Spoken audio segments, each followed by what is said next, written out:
So let me ask you something. Do you feel confident, secure, and fulfilled in your relationships? Do you feel like you have a lot of balance in your relationships? Do you feel respected and valued in your relationship? Do you feel like your partner really hears you and sees you? Do you not speak up in a relationship because you're trying to keep the peace? Do you put others' needs ahead of your own needs? Do you see so much disparity and strife in your relationship that you don't think it can ever be repaired? Do you feel like this is the way the relationship is and there's no changing it? If you answered yes to any of those questions, then you are in the right place. Because in this video, I'm going to share with you 3 things you could do to start practicing healthy boundaries within your relationships and watch your relationship shift. I'm so excited to be sharing these 3 tips with you today. So I'm going to get started and dive right in. But first, I would like to say that the reason why we create healthy boundaries in our lives is to eliminate the chaos and struggle in our lives. And what most people think is that putting up healthy boundaries will cause more chaos and struggle in their life, and that's just not true. What happens when you put healthy boundaries up is that things become easier. There's more ease, there's more respect in your life from those in your relationships and for yourself as well. It's not only for you to put up healthy boundaries, but also to honor other people's boundaries as well, even if they're not honoring their own. The first tip I'm going to share with you is about becoming your own North Star. Now, what does that mean? Your own North Star is that you follow your inner guidance. And what happens is that a lot of people, they don't know themselves. They don't know themselves. They haven't had the chance and the opportunity to really get to know who they are, what they want, things that they would like, what are their desires. So I want you to spend some time really getting to know yourself. What do you love? What lights you up? What are the things that drain you? What happens is when we're children, our parents have much more sophisticated taste, and so they often, when asking us our opinion, and ours usually isn't as sophisticated and worldly as theirs, they push that aside, and then they ask that we take theirs, and we feel rewarded. We watch them really happy when we choose what they wanted for us. And it creates so much uncertainty in our own lives and who we are that we don't really know our North Star. We haven't really had a lot of time trusting who we are, trusting that we can make decisions for ourselves and they're the right decisions. You see it all the time now, the helicopter parents. They're watching. But they're not, what they're missing out on is they're not allowing their children to make their own mistakes. And you learn the most from the mistakes that you make. That's what we're here to do. We're all here to grow and learn and expand our consciousness. And so we have to make mistakes in order to learn. And you can definitely learn from other people's mistakes, but that has to be your own observation. Oh, look, they did that, and that was the outcome. I don't want that for my life. What happens is we don't then trust ourselves, and we don't follow our own guidance. I've talked to so many clients that have gotten into their career because that's what their parents wanted them to do, because that felt safe to their parents for them to do. And they end up sometimes being very unhappy in that career, but they picked the safe choice. But it wasn't the choice that lit them up. Think about if you were totally guiding your life and you were listening to your inner guidance and trusted that, instead of trusting other people. What happens when we don't trust our inner guidance? We look for answers outside of ourselves. We look for answers in our friends, our colleagues, our parents, anyone. Help me. Tell me what I should do. Really, only you have that answer. Only you know what's truly best for you. I would just start by getting to know and trust that inner guidance. Now, we've all had times where we said, "Oh, I knew that. I had a sixth sense about it. I had a gut feeling about it."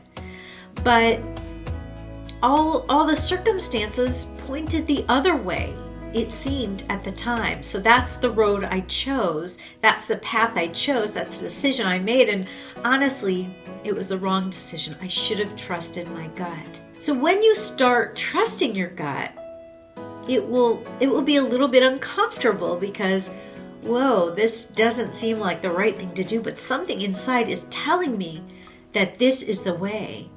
So the more you practice doing that, the more comfortable you get with it, and the more you learn to trust yourself instead of other people and the outside circumstances. And that actually is the best gift you could give to yourself, and it's the best gift you can give to your children. Teach them how to trust themselves, to trust their own inner guidance. And that means celebrating them with their decisions, even though it's not the decision that you would make. You can't ask them to make a decision based on your experiences because they're so much different than theirs. I've seen that a lot with my clients. So when you let go and you trust their decisions, they develop this inner trust, and that leads to confidence. So when you start trusting your North Star, your inner guidance, you become more confident. And when you're more confident, people have more respect for you, and you have more respect for yourself. So start that practice, and it might feel a little bit different. It might feel different to you to not be asking. And sometimes your inner guidance will lead you to a mistake. And sometimes it will feel like it was a big mistake. But trust that for whatever reason, you needed that lesson. That lesson was there for you to learn.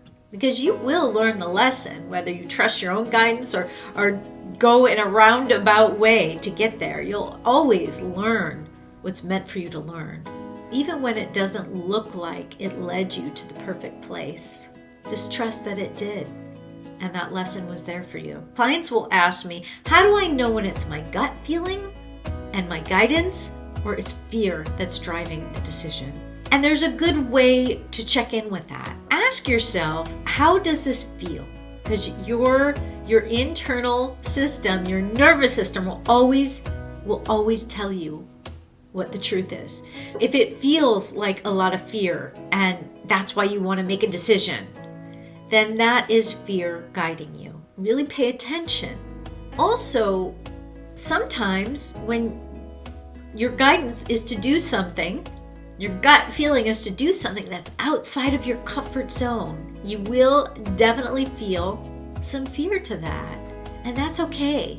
But is it a fear that is like, that's scary, but yes? Or is it a fear that, I'm scared to do that? And you might just start checking in and see what you hear. Just ask, keep asking the question. And if you don't have the answer and you don't feel comfortable, that's okay. Just keep asking the question. Just keep asking for a sign, asking for some guidance, and it will come to you. Trust that it's always coming, and when it does, follow it. When it does, make that decision, follow that instinct.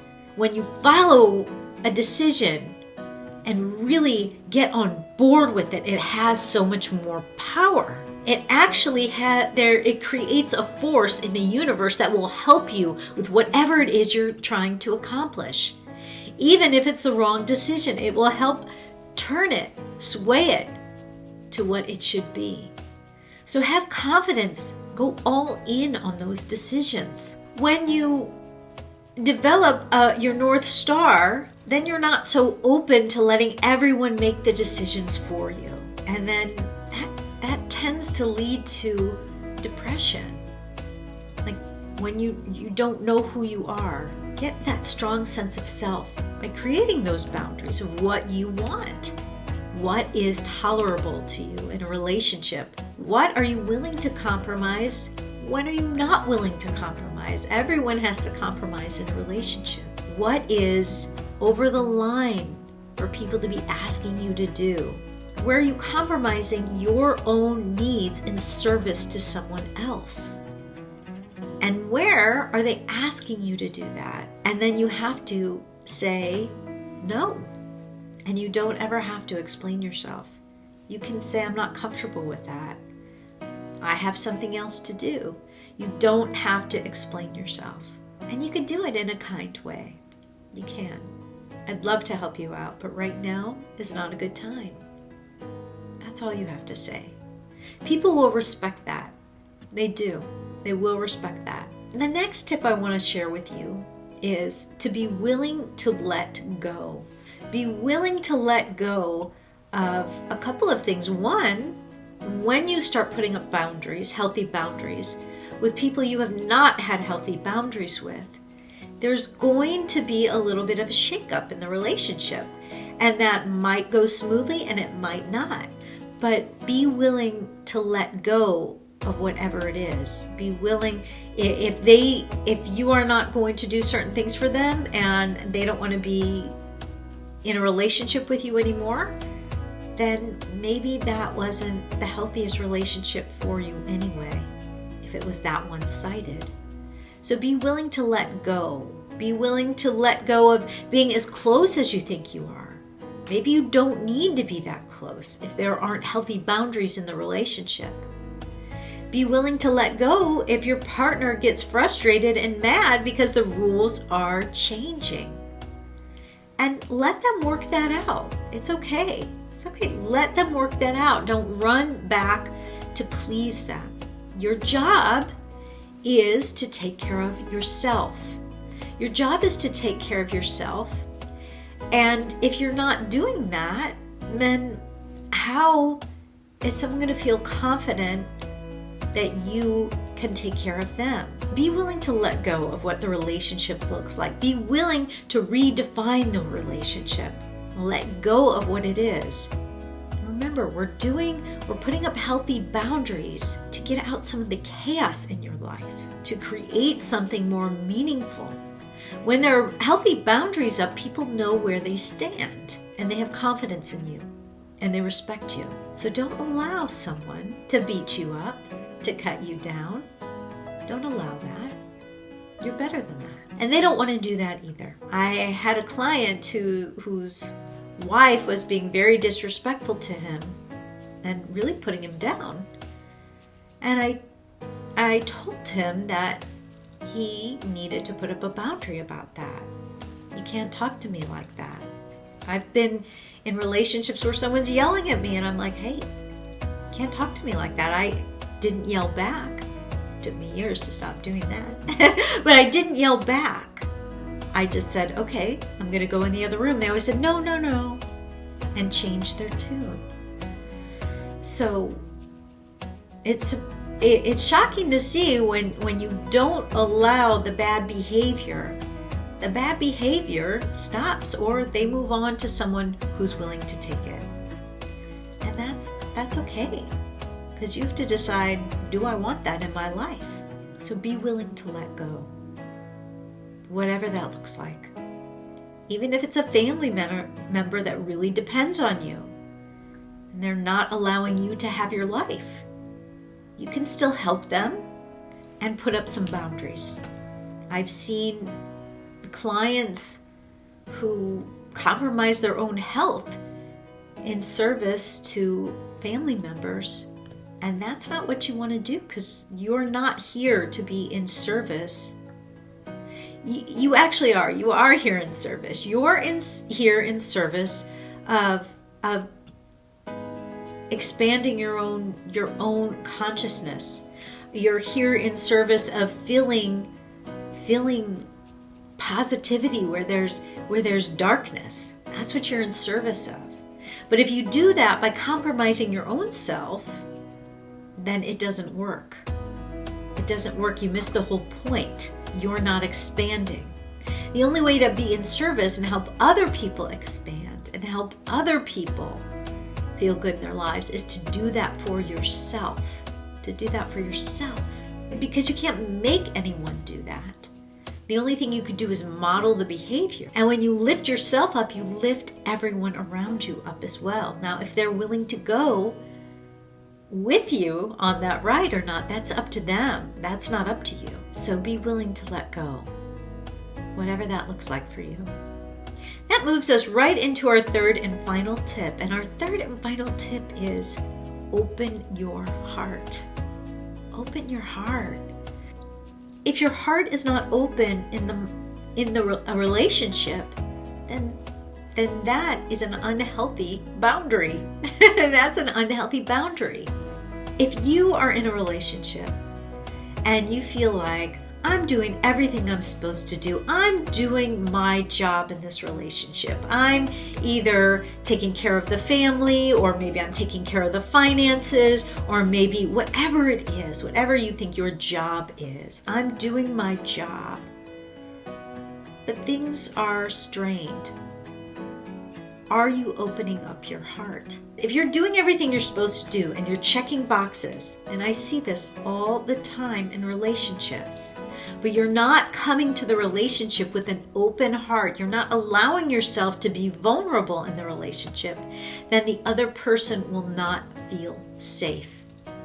And the only reason why your heart is closed is because you're not feeling safe. You're not feeling safe. Maybe in the relationship, maybe in yourself. There are so many different reasons why people close their hearts. It could be trauma from childhood. It could be events that happen as a young adult. But if you're in a relationship that you really care about, and you're checking off all the boxes, but you're not opening your heart, your partner will not feel safe in that relationship. And it'll come out in different ways. It'll come out with a little bit of resentment, a little bit of anger. They might get very frustrated because there's that closeness missing. So I ask you to dig deep. How can I be more vulnerable? How can I be more honest? How can I show up in the relationship with an open heart? How can I feel safe enough to open my heart? And it has nothing to do with what someone else is doing. It doesn't, because you are always, always safe. And I recommend that you start opening your heart by developing an inner relationship, a relationship with yourself, a relationship with your inner being, where you draw the confidence and you draw the truth of who you are and the security and the love from within yourself. Because without drawing from it within yourself, within your higher self, a higher power, whatever that is for you, then it's going to be really hard to share that with someone else. Then your love, your heart opening is based on circumstances. And there's all kinds of circumstances out there. What I tell my clients to do who are in a relationship that is struggling, any kind of relationship, whether it be a romantic relationship, a relationship with a parent, a child, a friend, a boss even. We're all in the business of relationships. Relationships are everything. This is what I tell them. I tell them, think about how you would love the relationship to look. Think about what it would be like if this was a relationship you felt comfortable and loved in, and you felt it gave you good feelings and confident feelings and whatever it is you would like to have from this relationship. You feel that way. And you look at this person and you're like, this is my person. This is my romantic partner. This is my mother, my father. This is my child. And they're awesome. Think about how you would want that relationship to look. or even a friend? How would you love that relationship to look? Now, once you get a really good vision of how you want that relationship to look, you need to start showing up in the relationship as if you're already in that relationship. You are that beautiful version of the relationship you would love that you don't have. It doesn't look like that right now, but that's what you would love. You have to show up in the relationship already like that. So how do you show up in a relationship when you are in a really loving relationship with your wife or your husband, and you've healed whatever it is that needed to be healed? And how do you come home from work and greet them? How do you wake up in the morning together?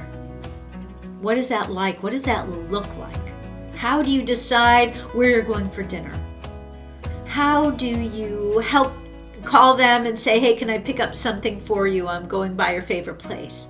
How do you reach out to them, connect with them during the day? What does that look like? Now, you need to start showing up in that relationship like that now, because if you wait till the relationship changes, it will never change. Show up in the relationship like that now and see what happens. Show up consistently. It's going to feel weird at first, like, no, I'm not, I still have some anger towards this person. But show up like that anyway. How do you show up for your sister if if all the jealous competition was gone? How do you show up for her? How do you show up for your mom if you could let go of some of the things that didn't make you feel good from your childhood? How would you show up if you could no longer think about any of that? Start showing up that way. So how would you show up to work if you felt appreciated? If you felt appreciated and valued, how would you approach your work? If you wait for the circumstances to change before you change, you'll be waiting a very long time. I know it's going to feel weird to do this. A lot of my clients, I give them this assignment and they're like, wow. I'm like, so how was it? They're like, I did it for the weekend. I'm like, so what happened? How did he react? How did she react? And not one time has anyone ever said, not good. Not one time has anyone not said, well, they actually loosened up a bit. Or it felt good to be in that relationship.